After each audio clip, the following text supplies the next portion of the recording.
U.S. Secretary of State John Kerry lands in Geneva with one big question in mind. Will a Russian plan to have Syria hand over their chemical weapons actually work? It has to be verifiable. It has to be credible. It has to be timely and implemented in a timely fashion. And finally, there ought to be consequences if it doesn't take place.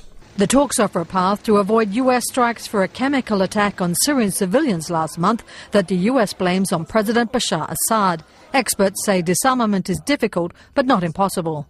Getting inspectors into the country, securing these materials and then eliminating them is a daunting task with a dozen nightmare logistical problems. But still, it is far easier than the alternatives, doing nothing or going to war. The Organization for the Prohibition of Chemical Weapons has no track record in terms of sending inspectors into zones where they might get shot at. In an interview Thursday, Assad says he agreed to surrender chemical weapons because of Russia's initiative and not because of attack threats. And he says Syria will start submitting chemical weapons data a month after signing a convention banning such weapons.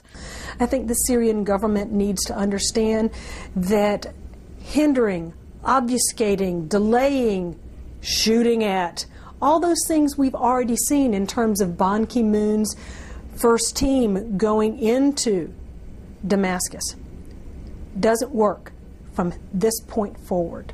But removing the chemical weapons doesn't address the myriad of other issues in Syria. If you can get these kinds of negotiations going for no-fire zones around the facilities and safety for the inspectors, that could be the beginning of exactly the kind of negotiations you need to put a more permanent, broad ceasefire in place. For now, all eyes are on Geneva. Tracy Brown, Associated Press.